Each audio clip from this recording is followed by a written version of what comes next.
Russia Ukraine യുദ്ധം അനിയന്ത്രിതമായി മുന്നേറിക്കൊണ്ടിരിക്കുന്ന സമയത്താണ് യുഎസിന്റെ മധ്യസ്ഥതയിൽ ഇരു രാജ്യങ്ങളും തമ്മിൽ ഇപ്പോൾ ഒരു ധാരണയിലെത്തിയിരിക്കുന്നത്. യുദ്ധഭീതിയിൽ കഴിയുന്ന ലോകത്തിനാകെ ഒരാശ്വാസം നൽകുന്നതാണ് ഈ വാർത്ത. കരിങ്കടൽ വഴി നീങ്ങുന്ന കപ്പലുകൾക്ക് സുരക്ഷിതമായ യാത്ര ഉറപ്പാക്കുകയും ഊർജോൽപാദന കേന്ദ്രങ്ങളെ ആക്രമിക്കാതിരിക്കുകയും ചെയ്യുമെന്നുള്ള ഉറപ്പാണ് കരാറിലൂടെ ഇരു രാജ്യങ്ങളും നൽകിയിരിക്കുന്നത്. അമേരിക്കയുടെ മധ്യസ്ഥതയിൽ നടന്ന ഈ ചർച്ച വിജയകരമായെന്ന് മാത്രമല്ല, ഇത് യുദ്ധം അവസാനിപ്പിക്കുന്നതിനുള്ള ആദ്യഘട്ട നീക്കമാണെന്ന പ്രതീക്ഷ കൂടി നൽകുന്നു. ഈ കരാർ പ്രകാരം കരിങ്കടൽ വഴി കടന്നുപോകുന്ന കപ്പലുകൾക്ക് റഷ്യയോ യുക്രൈനോ ഭീഷണി ഉണ്ടാക്കില്ല. ഇത് യുക്രൈന്റെ ധാന്യ കയറ്റുമതിക്ക് വലിയ ഗുണം ചെയ്യുമെന്ന് നിരീക്ഷകർ വിലയിരുത്തുന്നു. റഷ്യയുടെയും യുക്രൈന്റെയും പ്രസ്താവനയിൽ സുരക്ഷിതമായ നാവിഗേഷൻ ഉറപ്പാക്കാനും ബലപ്രയോഗം ഒഴിവാക്കാനും ധാരണയായി. കൂടാതെ വാണിജ്യ കപ്പലുകൾ സൈനിക ആവശ്യങ്ങൾക്കായി ഉപയോഗിക്കുന്നതിനെ ഇരു രാജ്യങ്ങളും ഒഴിവാക്കും. യുദ്ധം ആരംഭിച്ച സമയത്ത് റഷ്യൻ സൈന്യം യുക്രൈന്റെ തുറമുഖങ്ങൾ ഉപരോധിക്കുകയും കയറ്റുമതിക്കായി ഉപയോഗിച്ചിരുന്ന പ്രധാനപ്പെട്ട മാർഗങ്ങൾ തടസ്സപ്പെടുത്തുകയും ചെയ്തു. ഇത് യുക്രൈനെ മാത്രമല്ല, ആഗോള ധാന്യ വിപണിയെയും ബാധിച്ചു. എന്നാൽ ഇപ്പോഴത്തെ കരാർ കർഷകരെയും വ്യാപാരികളെയും സഹായിക്കാനും സാധ്യതയുണ്ടെന്ന് വിദഗ്ധർ കരുതുന്നു. ഈ കരാറിന്റെ മറ്റൊരു പ്രധാന വ്യവസ്ഥ റഷ്യയും യുക്രൈനും ഊർജോൽപാദന കേന്ദ്രങ്ങൾ ആക്രമിക്കില്ലെന്നത് തന്നെയാണ്. യുദ്ധം ആരംഭിച്ചതിനു ശേഷം യുക്രൈനിലെ വൈദ്യുതി നിലയങ്ങൾ, എണ്ണ ശുദ്ധീകരണ പ്ലാന്റുകൾ എന്നിവയ്ക്ക് നേരെ റഷ്യ പലതവണ ആക്രമണങ്ങൾ നടത്തിയിട്ടുണ്ട്. ഇത് രാജ്യത്തെ വൈദ്യുതി വിതരണത്തെ തകർക്കുകയും ആയിരക്കണക്കിന് ആളുകൾ ഇരുട്ടിലും തണുപ്പിലും ദുരിതം അനുഭവിക്കുന്നതിനും കാരണമായിരുന്നു. അതേസമയം യുക്രൈനും റഷ്യൻ എണ്ണ സംഭരണ കേന്ദ്രങ്ങളെയും പൈപ്പ് ലൈൻ സംവിധാനങ്ങളെയും തകർക്കാനുള്ള ശ്രമങ്ങൾ നടത്തിയിട്ടുണ്ട്. ഇപ്പോൾ ഈ പുതിയ ധാരണ പ്രകാരം ഇരു രാജ്യങ്ങളും ഊർജോൽപാദന കേന്ദ്രങ്ങളെയും സമ്പദ് വ്യവസ്ഥയും സംരക്ഷിക്കുന്നതിനുള്ള ബാധ്യത ഏറ്റെടുത്തിരിക്കുകയാണ്.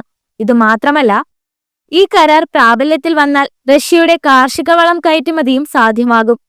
അതുവഴി ആഗോള വിപണിയിൽ ഭക്ഷ്യവില കുറയ്ക്കാനും കഴിയുമെന്നാണ് പ്രതീക്ഷ.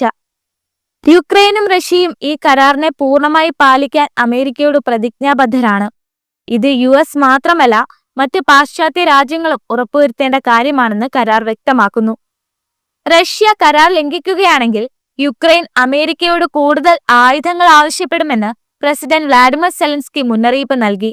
ഇതോടൊപ്പം റഷ്യയുടെ ആക്രമണമുണ്ടായാൽ സ്വയം പ്രതിരോധിക്കാനുള്ള യുക്രൈന്റെ അവകാശം സംരക്ഷിക്കുമെന്നും യുഎസ് ഉറപ്പു നൽകി. വെടിനിർത്തൽ ചർച്ചകളിൽ മുൻപ് പല അനിശ്ചിതത്വങ്ങളും ഉണ്ടായിരുന്നെങ്കിലും ഈ കരാർ സമാധാനത്തിനുള്ള വഴി തുറക്കുമോ എന്ന പ്രതീക്ഷ നൽകുന്നു. മുൻപ് യുഎസ് നിർദ്ദേശിച്ച 30 ദിവസത്തെ വെടിനിർത്തൽ റഷ്യ തള്ളിയിരുന്നു. എന്നാൽ ഇപ്പോൾ നടന്ന ചർച്ചകളിലൂടെ ഇരു രാജ്യങ്ങളും ഒരു സ്ഥിരതയുള്ള കരാറിലെത്താൻ തയ്യാറായിരിക്കുകയാണ്. റഷ്യയുടെ കടൽ മാർഗമുള്ള കയറ്റുമതി പുനരാരംഭിക്കുന്നതോടെ ലോക വ്യാപാര മേഖലയിൽ വലിയ മാറ്റങ്ങൾ സംഭവിക്കുമെന്നാണ് സാമ്പത്തിക വിദഗ്ധരുടെ വിലയിരുത്തൽ. കൂടാതെ സമുദ്ര ഇൻഷുറൻസ് ചെലവുകൾ കുറയ്ക്കാൻ ഇത് സഹായിക്കുകയും ചെയ്യും. സംയുക്തമായ ഈ കരാറിലൂടെ യുക്രൈന് മാത്രമല്ല, റഷ്യയ്ക്കും പുതിയ സാമ്പത്തിക അടിത്തറകളെ കണ്ടെത്താൻ കഴിയും. അതേസമയം ഈ കരാറിൽ നിന്ന് റഷ്യ പിന്മാറുകയാണെങ്കിൽ അതിന്റെ ഗുണഭോക്താക്കളായ നിരവധി രാജ്യങ്ങൾ തിരിച്ചടിക്കുമെന്ന് ഉറപ്പാണ്. റഷ്യയുമായുള്ള വെടിനിർത്തൽ ചർച്ചകൾ മുൻപും നടന്നിട്ടുണ്ട്.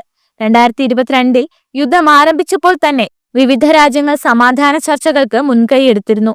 എന്നാൽ പലപ്പോഴും ഈ ചർച്ചകൾ പലതും പരാജയമായി.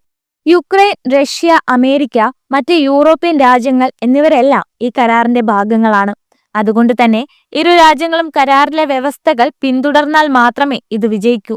കരാറിന്റെ എല്ലാ വ്യവസ്ഥകളും പ്രാബല്യത്തിൽ വന്നാൽ അത് ലോക സമാധാനത്തിനുള്ള ആദ്യ കാൽവയ്പായി മാറാൻ സാധ്യതയുണ്ട്. ലോകം ഇതിനെ വലിയ പ്രതീക്ഷയോടെയാണ് ഉറ്റുനോക്കുന്നത്.